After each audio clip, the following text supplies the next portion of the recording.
Assalamualaikum warahmatullahi wabarakatuh. Perkenalkan, nama saya Dapak Barpadila dengan NIM 1060-2009 dan rekan saya. Saya Saputra Fadil Gumilar dengan NIM 10602049. Kita dari kelompok 8 akan mempresentasikan kecerdasan buatan di jaringan saraf tiruan. Langsung ke materinya aja ya teman-teman.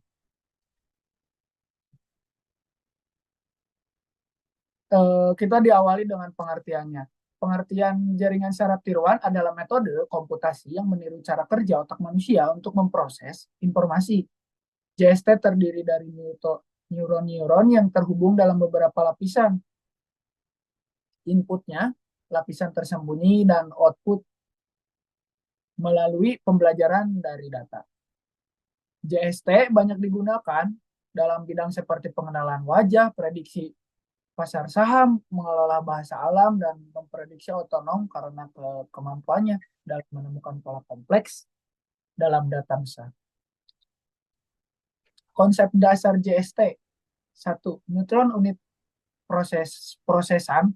Elemen dasar yang meniru input, memproseskan, dan menghasilkan output. Setiap neuron meniru fungsi sel saraf di otak. Lapisan jaringan, lapisan input, lapisan tersembunyi, bisa disebut hidden layer, lapisan output. 3. Bobot weight. Setiap koneksi antar neuron memiliki nilai bobot yang menentukan seberapa kuat pengaruh input terhadap neuron berikutnya. Bobot diperbarui selama proses pelatihan untuk meningkatkan akurasi jaringan. 4. Fungsi aktivitas. Fungsi yang menentukan apakah neuron harus aktif atau tidak berdasarkan input yang diterima. Fungsi umum seperti sigmoid, real, bisa disebut rectified neural unit, dan akan digunakan. Proses pelatihan. Proses pelatihan JST menggunakan data untuk menyesuaikan bobot melalui algoritma seperti backpropagation, di mana jaringan belajar dari kesalahan yang diukur dari output dibanding dengan target yang diinginkan. Aplikasi JST. 1. Mengenal gambar CNN sering digunakan untuk memproses gambar. CNN sangat baik dalam mengenal pola dalam gambar seperti bentuk atau tepi. Itu teman-teman. Natural Language Processing, bisa disebut NPL. Bahasa yang bisa digunakan manusia. Beberapa aplikasi pentingnya adalah analisis sentimen, penerjemahan otomatis, klarifikasi teks, question answering. Kita lanjut lagi ya teman-teman. Arsitektur JST. Ke-1. Perceptron adalah model neuron paling dasar. Model neuron sederhana yang digunakan dalam klasifikasi. Terus ada yang kedua, multi-layer perceptron. Perceptron menyesuaikan beberapa lapisan perceptron untuk masalah yang lebih kompleks.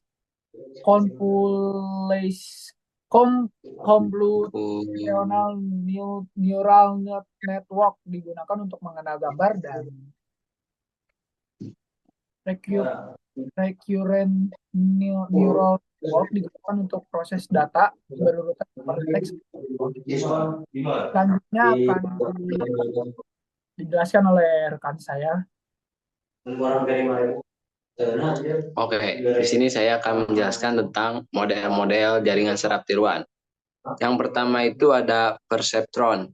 Perceptron adalah model neuron dasar dalam JST yang memproses input, mengkalikan setiap input dengan bobotnya, lalu menjumlahkan semua hasil perkalian dan menambahkan bias. Yang kedua itu ada neuron sigmoid. Neuron sigmoid menggunakan fungsi aktivasi sigmoid yang memetakan output menjadi rentang nilai antara 0 dan 1 yang cocok untuk tugas klasifikasi binar. Oke. Selanjutnya yang ketiga ada neuron tan.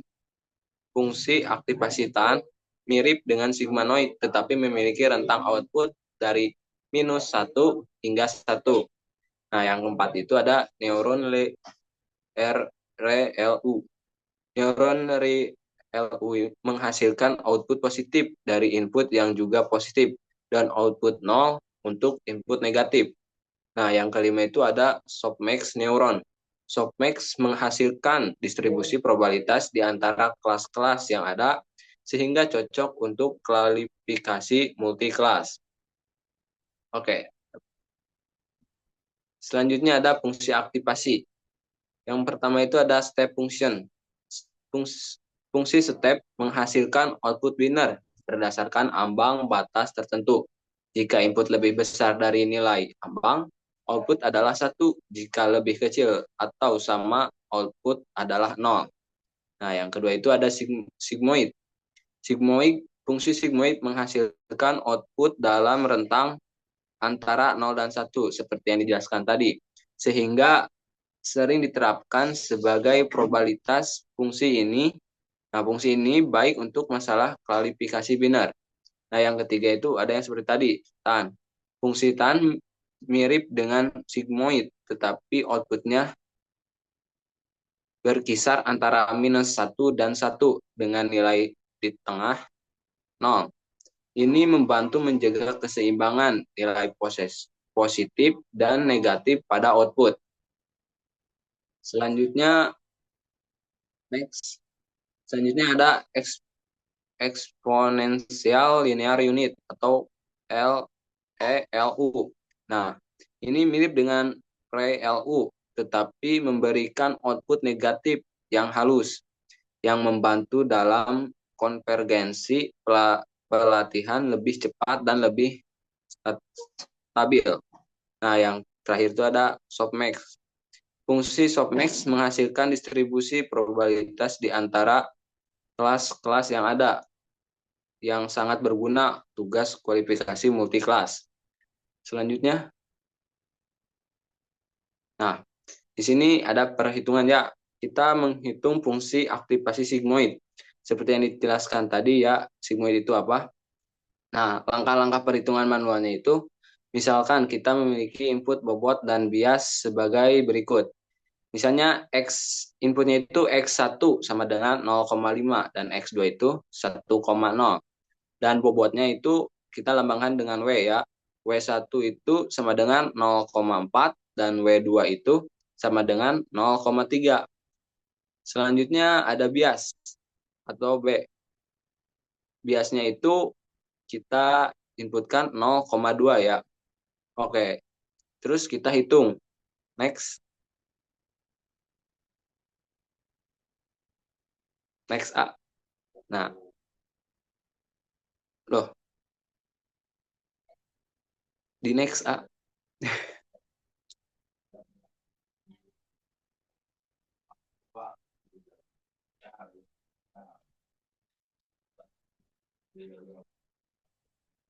Nah, yang itu A. Nah, tadi selanjutnya kita kombinasi linear input dan bobot. Nah, jadi Z itu sama dengan W1 atau bobot 1 dikali X1 yang input tadi ditambah W2 dikali X2 ditambah bias. Nah, kan tadi W1-nya itu 0,4 dan X1-nya itu 0,5. Kita kalikan dulu dan hasilnya adalah 0,2. Seperti itu. Yang X2 kali W2 hasilnya 0,3 dan biasnya itu 0,2. Terus kita jumlahkan, kita mendapatkan nilai angka 0,7. Di situ kurang nolnya ya, maaf teman-teman. Jadi di situ harusnya 0,7. Nah, yang kedua itu kita substitusi ke dalam fungsi sigmoid. Nah, jadi di situ rumusnya seperti itu ya, seperti yang tertera pada gambar tersebut. Nah, yang ketiga itu kita menghitung eksponensial. Euler pangkat 0,7 itu seperti sama dengan 0,4966. Nah, setelah itu kita menghitung output akhirnya. Output akhirnya itu adalah seperti itu ya, 1 dibagi 1 tambah 0,4966. Itu seperti sama dengan 1/1,4966.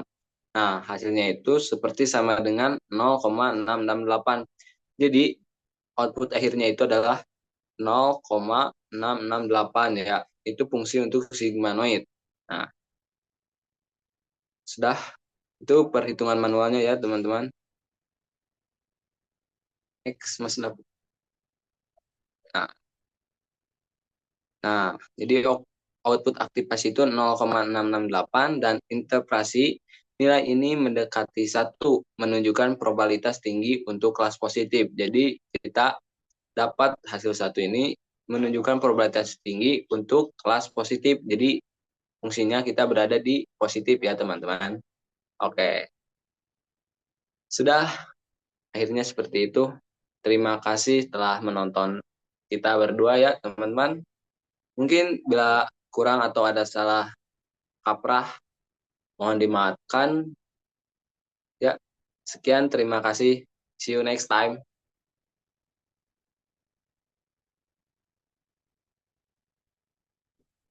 The next time teman-teman. Terima kasih Putra. Oke, oke teman-teman, maaf ya, tadi ada yang ketinggalan beberapa fungsi aktivasi. Nah, tadi yang ketinggalan itu bukan yang ini. Coba next lagi, ada Pong. Nah, yang ini. Nah, di sini itu ada ReLU. Nah, ReLU itu adalah fungsi yang menghasilkan output positif dari input positif dan output 0 untuk input negatif. Ini adalah fungsi aktivasi yang sangat populer dalam jaringan saraf dalam deep neural network. Nah, yang selanjutnya itu ada Leaky ReLU.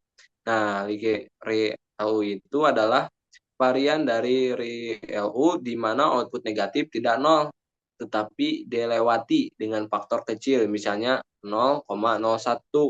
Nah, ini mengatasi masalah neuron mati pada ReLU di mana neuron berhenti memberikan output. Nah, yang selanjutnya itu ada parametric ReLU.